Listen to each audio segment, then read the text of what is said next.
The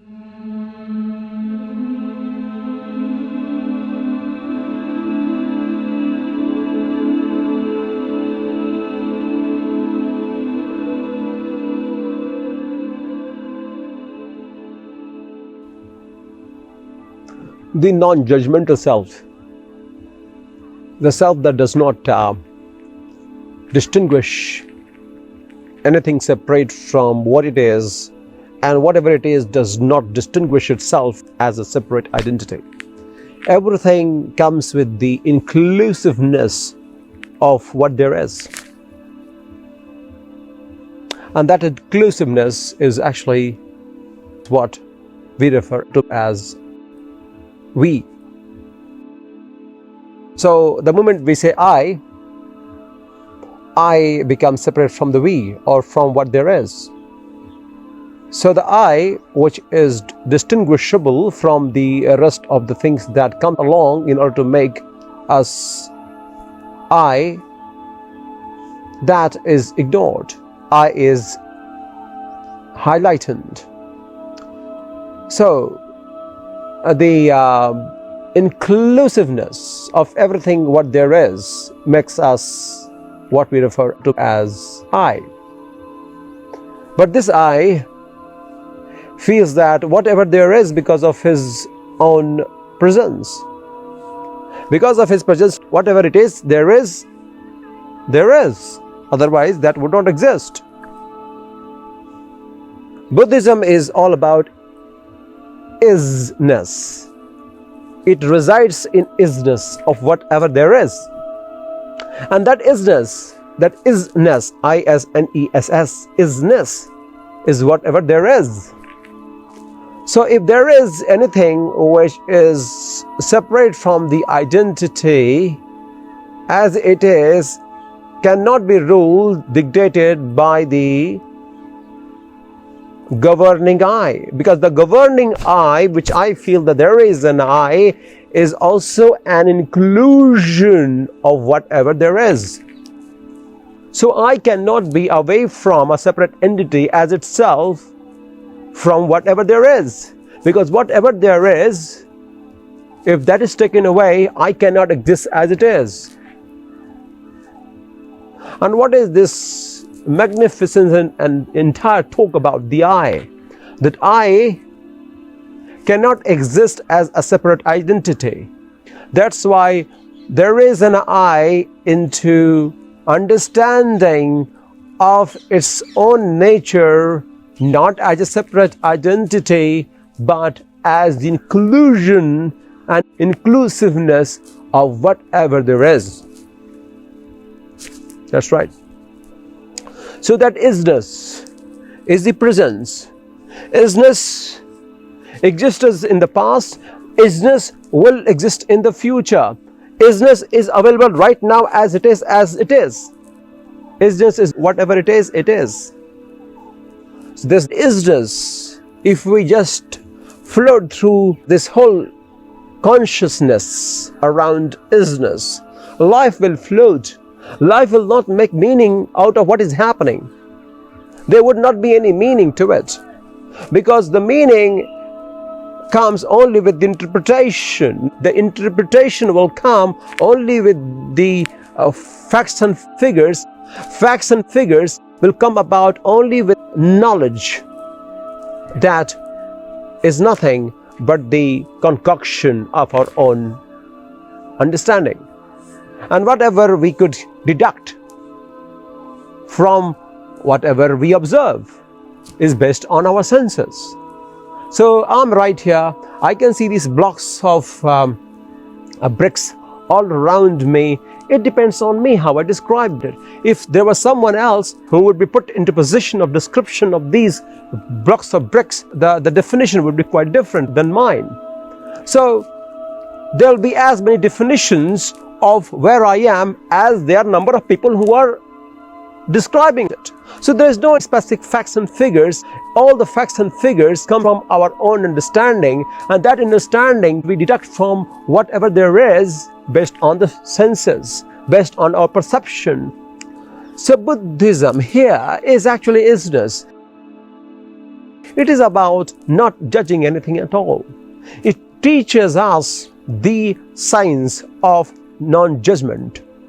And it is very important for all of us to realize in this age and time where we are, when we are so empowered, not to make judgment about anything what is happening, not to make judgment about who is what, doing what, and never to jump into conclusion about one's character. Often we see in this world today that more often than not, we try to kind of jump into conclusion, which is nothing but the projection of who we are. So we cannot just give it away so easily. So in this isness of being is totally detached and devoid of any interpretation of the mind, any mental deduction from the exploration of the mind's machinations. It is just based on the stillness of whatever there is, and that there is always floating, that there is devoid of an interpretation, that there is always eternal in the flow of its own. When you are in sync and in tune with what there is, then you find everything just flows through it with the higher consciousness, and that higher consciousness is actually emptiness, and that emptiness is what our existence is. To reach that level, when we find absolute void, from there is everything comes from there is everything dissolves, and everything happens in continuation. Just like if you look at the trees, the leaves fall in the ground, and after some time it totally changes its shape and sizes, shrinkle up to the extent that gets into oblivion. It gets lost, the identity of it gets lost and gets totally submerged into the soil. So it loses its identity into the soil, and again something comes up.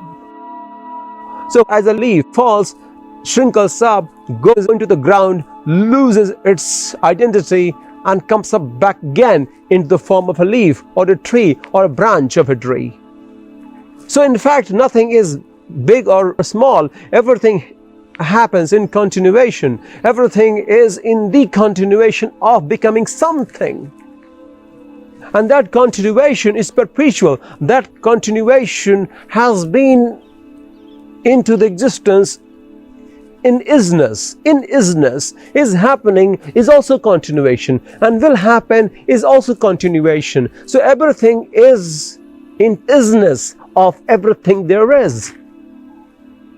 So this profound philosophy of Buddha is so important today, and imparts the message to humanity that there is no need to be racial or to be subjective, to objectify certain things and character in such a way that it kind of creates an image of something which does not exist in reality. We need to rise above, or just destroy all the clutter that we have created, which have totally blurred the clear vision of life.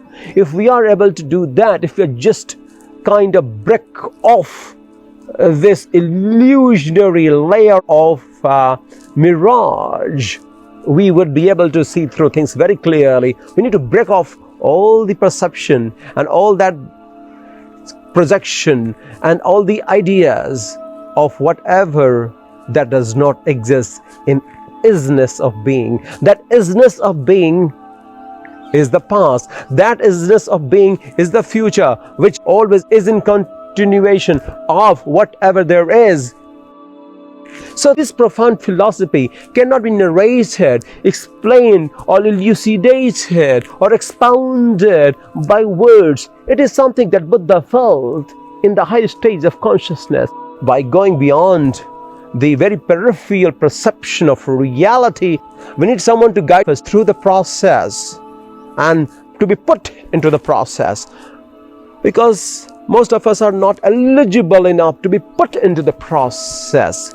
That part is very important to be able to be put into the process, because that grilling, that roasting is very significant for harnessing the inclusiveness that happens in isness of being.